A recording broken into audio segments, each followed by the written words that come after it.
Hello everyone, I welcome you at Code Learning. So today in this video, we will discuss about how to handle exception in Java. Exception handling क्या होती है? किसी programme को run करते समय हो सकता है कि बीच में किसी कारणवश एरर आ जाए। इससे हो सकता है कि उस प्रोग्राम का आउटपुट सही नहीं आए या प्रोग्राम बीच में ही बंद हो जाए। ऐसी स्थिति से बचने के लिए हमें इन एरर्स को संभालना होता है, जिसे एरर या एक्सेप्शन हैंडलिंग कहते हैं। एरर के प्रकार। जावा में मुख्यतः दो प्रकार की एरर आती है, compile time error, run time error. Compile time error. Java के किसी भी प्रोग्राम में यदि कोई सिंटैक्स गलत होता हो तो कंपाइलर प्रोग्राम को कंपाइल करते समय वह एरर शो कर देता है। इस प्रकार के एरर को कंपाइल टाइम एरर कहते हैं। ऐसी स्थिति में डॉट क्लास फाइल नहीं बनती है। उदाहरण के लिए, यदि हमने किसी स्टेटमेंट के अंत में टर्मिनेटर सेमीकोलन नहीं लगाया हो तो कंपाइलर इस एरर को शो कर देगा तथा डॉट क्लास फाइल नहीं बनाएगा। कंपाइल टाइम एरर के कुछ कारण: टर्मिनेटर नहीं लगाना, ब्रैकेट सही स्थान पर नहीं लगाना, कीवर्ड की स्पेलिंग गलत होना, किसी स्ट्रिंग में इन्वर्टेड कॉमा नहीं होना आदि। Run time error. इन्हें लॉजिकल एरर भी कहते हैं। ऐसी स्थिति में प्रोग्राम कंपाइल तो ठीक हो जाता है, किंतु इसे रन करने पर विशेष परिस्थितियों में एरर आ जाती है। वास्तव में रन टाइम एरर को हैंडल करना ही एक्सेप्शन हैंडलिंग कहलाता है। रन टाइम एरर के कुछ कारण: 0 से डिवाइड करना, किसी एरे की लेंथ के बाहर एलिमेंट को प्रयोग करने की कोशिश करना, किसी मेथड में असंगत पैरामीटर सेंड करना। जावा में एक्सप्रेशन के कुछ प्रकार। Arithmetic expression. यह गणितीय एरर की वजह से उत्पन्न होती है। आइए इसे एक उदाहरण से समझते हैं। इस उदाहरण में मेन मेथड में 3 इंटीजर के variable a, b, c declare किए गए हैं। वेरिएबल a में 10, वेरिएबल b में 0 वैल्यू को स्टोर किया गया है। वेरिएबल c में a डिवाइडेड बाय b को स्टोर किया गया है तथा c की वैल्यू को प्रिंट की गई है। जब हम इस प्रोग्राम को कंपाइल करेंगे तो फाइल कंपाइल हो जाएगी, लेकिन जब हम इस प्रोग्राम को रन करेंगे तो यह अरिथमेटिक एक्सेप्शन शो करेगा। Array index out of bound exception. यह एरे के सही इंडेक्स नहीं होने की वजह से उत्पन्न होती है। आइए इसे एक उदाहरण से समझते हैं। इस उदाहरण में मेन मेथड में इंटीजर का एक एरे ए न्यू ऑपरेटर की सहायता से बनाया गया है, जिसमें 3 वैल्यूज को स्टोर किया गया है। अब ए ब्रैकेट 3 की वैल्यू को प्रिंट कराई जाएगी। जब हम इस प्रोग्राम को कंपाइल करेंगे तो यह प्रोग्राम कंपाइल हो जाएगा, लेकिन जब हम इस प्रोग्राम को रन करेंगे तो यह array index out of bound exception show करेगा। Negative array size exception. यह एरे का एक ऋणात्मक साइज डिफाइन करने से उत्पन्न होती है। आइए इसे एक उदाहरण से समझते हैं। इस उदाहरण में मेन मेथड में इंटीजर का एक एरे ए न्यू ऑपरेटर की सहायता से बनाया गया है, जिसमें -3 वैल्यूज़ को स्टोर किया गया है। जब हम इस प्रोग्राम को कंपाइल करेंगे तो यह प्रोग्राम कंपाइल हो जाएगा, लेकिन जब हम इस प्रोग्राम को रन करेंगे तो यह negative array size exception show करेगा। File not found exception. यह फाइल नहीं मिलने की वजह से उत्पन्न होता है। आइए इसे एक उदाहरण से समझते हैं। इस उदाहरण में java.io पैकेज को इनपुट किया गया है। मेन मेथड में फाइल रीडर क्लास का ऑब्जेक्ट f बनाया गया है तथा इसमें my.txt फाइल को ओपन किया गया है। जब हम इस प्रोग्राम को कंपाइल करेंगे तो यह प्रोग्राम कंपाइल हो जाएगा, लेकिन जब हम इस प्रोग्राम को रन करेंगे तो यह file not found exception show करेगा। IO exception. यह इनपुट या आउटपुट एरर की वजह से उत्पन्न होता है। आइए इसे एक उदाहरण से समझते हैं। इस उदाहरण में java.io पैकेज को इनपुट किया गया है। मेन मेथड में फाइल रीडर क्लास का ऑब्जेक्ट f बनाया गया है तथा इसमें my.txt फाइल को ओपन किया गया है। f.read मेथड को प्रिंट किया गया है। जब हम इस प्रोग्राम को कंपाइल करेंगे तो यह प्रोग्राम कंपाइल हो जाएगा, लेकिन जब हम इस प्रोग्राम को रन करेंगे तो यह फाइल नॉट फाउंड एक्सेप्शन के साथ IO एक्सेप्शन शो करेगा। Number format exception. यह स्ट्रिंग को नंबर में गलत तरीके से परिवर्तित करने के कारण उत्पन्न होती है। आइए इसे एक उदाहरण से समझते हैं। इस उदाहरण में मेन मेथड में स्ट्रिंग का एक वेरिएबल a डिक्लेयर करके उसमें x वैल्यू को स्टोर किया गया है। इंटीजर का एक वेरिएबल b डिक्लेयर किया गया है।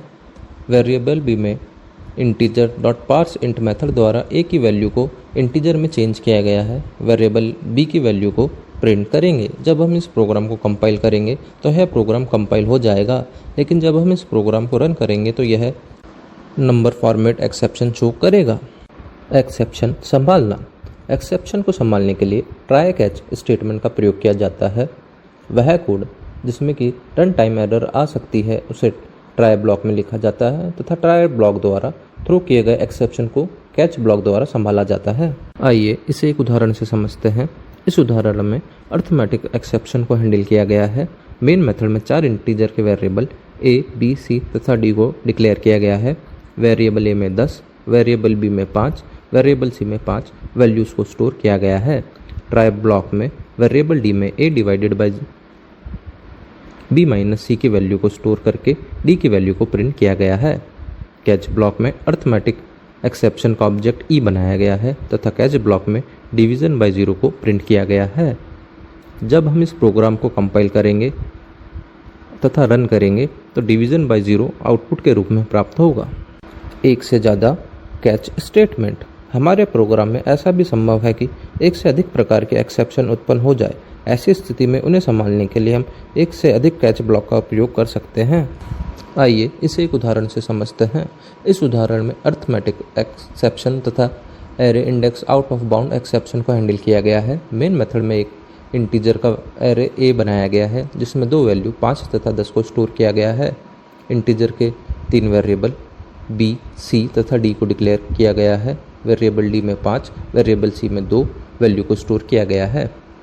ट्राई ब्लॉक में वेरिएबल d में a 1 divided by b minus A C की वैल्यू को स्टोर करके d की वैल्यू को प्रिंट किया गया है। पहले कैच ब्लॉक में अर्थमेटिक एक्सेप्शन का ऑब्जेक्ट e बनाया गया है तथा कैच ब्लॉक में डिवीज़न बाय 0 प्रिंट किया गया है।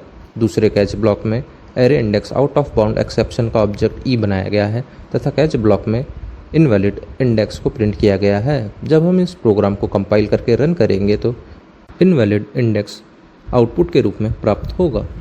किसी भी प्रकार के एक्सेप्शन को संभालना। माना कि एक प्रोग्राम में हमने कुछ तरह के एक्सेप्शन को संभालने के लिए तो कैच ब्लॉक बनाए रखे हैं, किंतु कभी ऐसा भी हो सकता है कि रन टाइम पर नए तरह का एक्सेप्शन जनरेट हो जाए। इस नए प्रकार के एक्सेप्शन को संभालने के लिए कैच ब्लॉक में एक्सेप्शन क्लास का प्रयोग किया जाता है। अर्थात किसी नए एक्सेप्शन के उत्पन्न होने की संभावना हो तो अंतिम कैच ब्लॉक में एक्सेप्शन क्लास की सहायता से उसे हैंडल किया जा सकता है। आइए इसे एक उदाहरण से समझते हैं। इस उदाहरण में अर्थमेटिक एक्सेप्शन के साथ किसी अन्य एक्सेप्शन को हैंडल किया गया है। मेन मेथड में एक इंटीजर का एरे a बनाया गया है। उसमें 2 वैल्यूज़ 5 तथा 10 को स्टोर किया गया है। इंटीजर के 3 वेरिएबल b, c तथा d को डिक्लेयर किया गया है। वेरिएबल b में 5 तथा वेरिएबल c में 2 वैल्यू को स्टोर किया गया है। ट्राई ब्लॉक में वेरिएबल d में a1 divided by b minus A C की वैल्यू को स्टोर करके d की वैल्यू को प्रिंट किया गया है। पहले कैच ब्लॉक में अर्थमेटिक एक्सेप्शन का ऑब्जेक्ट e बनाया गया है तथा कैच ब्लॉक में अर्थमेटिक एरर को प्रिंट किया गया है। दूसरे कैच ब्लॉक में एक्सेप्शन का ऑब्जेक्ट e बनाया गया है और e को प्रिंट किया गया है। जब हम इस प्रोग्राम को कंपाइल करके रन करेंगे तो java.len.arrayIndex out of bound exception output के रूप में प्राप्त होगी।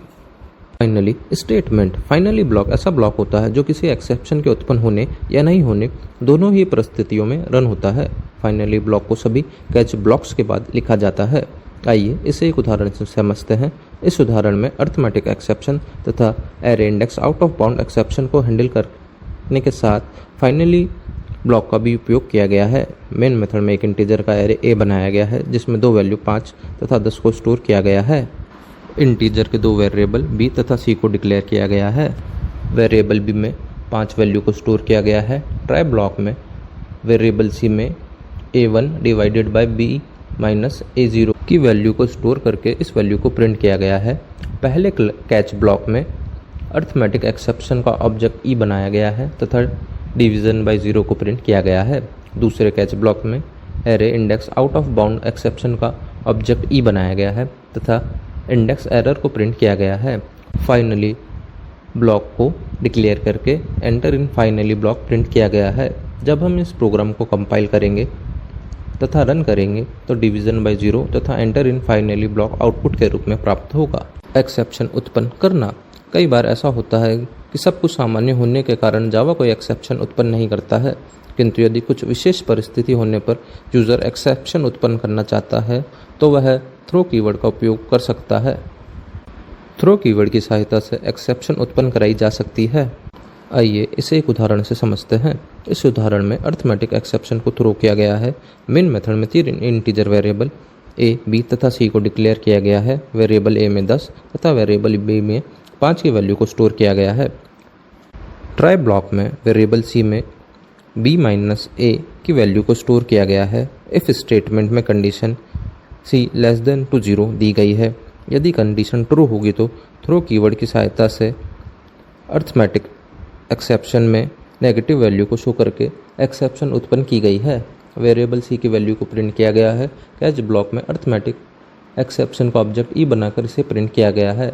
जब हम इस प्रोग्राम को कंपाइल करके रन करेंगे तो java.len arithmetic exception negative value output के रूप में प्राप्त होगा।